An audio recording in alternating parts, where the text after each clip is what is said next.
Chris, there's still a significant soft vote out there, and news poll on those numbers, inside margin of error, sort of still says hung parliament, potentially a slim Labor majority. What are your thoughts? Well, I think there's only two likely outcomes now, and that is that it will be either a minority or a majority Labor government. And look, we don't know beyond what we're seeing in the published polls, but we know that coming into the last week of campaign, when the news poll says that basically picks one side, that side usually wins. And at the moment, it's picking Labor to win. Anthony Albanese is looking to pick up his primary vote. He'll need to do that. It's been dropping since really 2013, the Labor Party. But the coalition's primary vote is absolutely atrocious. Now, you said at the beginning of this campaign that this campaign was going to be very, very important. Indeed, it has been. And by that measure, the coalition has lost nearly every single week. I would say every week up until this stage. So they have very little time to left. People are already voting. I think a measure for the coalition is it has to get above 65 seats, at the very least in this campaign, because it needs to be in a position to fight the next one. But by any measure, this campaign's been a bad one for the coalition. Maybe they'll have a good last week. Hard to disagree there, Chris. And of course, I think given the unpopularity of the PM, if he survives, he'll be changed out in this coming term. And that will be problematic for the Libs if they find themselves a more popular incumbent. Talk to me about that S&P warning to our credit rating this afternoon. Dennis, that's a worry. It is indeed a worry that S&P has basically called out what is a national accounting trick. This idea that you can just shift the debt and the spending off budget so it somehow doesn't count. Well, S&P hasn't copped that. They've said no, that this is obfuscation by the Labor government. They're not going to accept it, and they are saying that whoever is elected on Saturday, after that, they must address the spending and the debt and the deficit. Otherwise, Australia will be downgraded in its ratings. Curiously, when Jim Chalmers worked for Wayne Swan, he made the very big point that they were the first people to get A-grade ratings from 4 agencies. The only reason they actually got 4 A's was because there was a new agency. It was the first time there'd been 4 agencies. Now he's faced with the prospect of losing a rating from one of the major ratings companies. This is a very bad look for Australia. It is a very big warning on the economy. And I say to people around the country, this is precisely what happened under Labor in Victoria, and it feels eerily similar.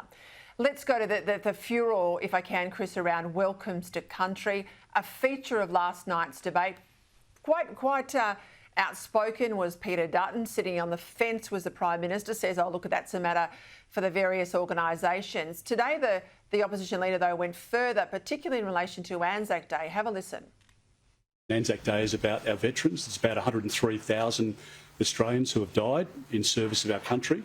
I think if you're listening to their sentiment, and we're respectful of that sentiment on Anzac Day, I think their majority view would be my read of our vets would be that they don't want it on that day. Perhaps one of the more recognisable for many Australians is that Qantas reads out it's in fact an acknowledgement to country when they land at their destination. Do you think that that's an example of overdoing it? No, I think that's over the top. I'll also make this point. There's a poll on news.com. We talk about news poll. It's about 1,500 people. This is a poll of 130,000 Australians asked about welcome to countries. About 7% think we've got it right. 23% say there should be less of them. And almost 70% of Australians say they want them stopped altogether. Chris, is this going to play into the last few days of the campaign? Well, I certainly think it's going to play into Peter Dutton's base, which is telling you something about where he's pitching this thing. But I think that it will resonate with a lot of Australians. It's not just being welcome to country when you land on Qantas. If you get in a bus in Melbourne and get that into the city, there's a recorded message which again welcomes you to the same country, but it's a much more extensive one. I've heard it being played in supermarkets. I've been on Zoom meetings where people are doing acknowledgements to country. Now, it does get very wearing indeed when it is all the time. It should be kept for special ceremonies. And I know that people start to feel like being welcome to their own country is making them feel as though they don't belong in it. And so I think that Peter Dutton has a very good point here. I think it will resonate with a lot of Australians. I don't think it's going to turn this election, but I think that you will see over time there might be a bit of a move away from this from some of these companies, because people are sick of having these sorts of things rammed down their throat. It should be an important thing, a welcome to country maybe at the beginning of a parliamentary session and at other important occasions, but it shouldn't be part of the backdrop of everyday life, including recorded messages in shopping centres. Could not agree more. And having to click through a welcome to country or an acknowledgement of country, even when you go on a website, does my head in.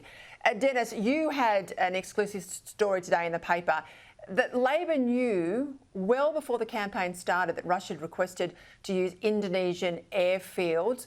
The Prime Minister today dodged this question. In March, were you told about the Russian request for airbase access in Indonesia? Well, look, I don't go through... again, I refer to my previous answer. What adults do on intelligence is receive them and not conduct it through the media. What we know... You also spoke about the importance of transparency. What we know is, I'm sorry, but adults, when it comes to intelligence, act like adults. Well, I have to say too, Dennis, adults also, if this is the case that you have received intelligence, you don't flap your jaws about it in the media, but you don't deny the opposition a briefing under caretaker conventions either. Well, look, Peter, I think this is a very complex issue. It is a very sensitive issue. But given that the Prime Minister has talked about adults handling it, that the fact is the government was told after the visit to Indonesia by the Russian Defence Minister that there had been a request to transit, not a base, but to transit long-range aircraft, probably Tupolev 95 bombers, in Biak, which is 1,300 kilometres from Darwin and 1,800 kilometres from Guam. So it is a very sensitive position. Now, if the Australian government had been told about this, the Indonesian government may have agreed to it. It wasn't about a base, it was about a transit. Fine. It occurred before the election began. But when it was published, and the story was published in the respected Jane's Journal, that there had been an approach not just for transit, but for a base at Biak.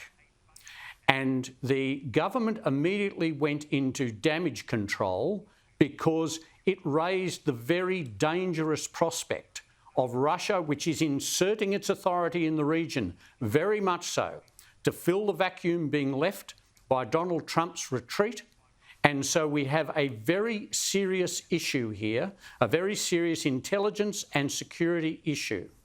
And it was published. What the Prime Minister could have done as an adult Prime Minister, when asked about it, if he was confident of his brief, was merely to say, I don't talk about security matters. I am going to, we are confident it's being dealt with, and that is it. Instead, he went into a complete obfuscation line and turned it into a personal attack on Peter Dutton, who had made a silly mistake in saying that the President of Indonesia had made a statement. It was Anthony Albanese who extended this over days, and with suggesting that, you know, being asked for a briefing was like being asked about who faked the moon landing.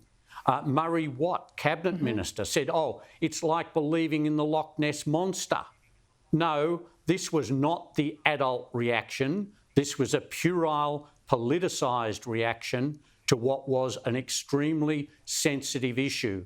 That Jane's report may yet be correct, and it may be, as the Prime Minister suggests, that the Russians had made an approach to Indonesia apart from the permission to transit their planes, which they've done previously, and that they put in a request they knew the Indonesians would knock back, and then could later leak it with documentation, which Jane's reported, and then they can say, oh, we can cause trouble. That is legitimate comment for the Prime Minister to then say, OK, they're making mischief.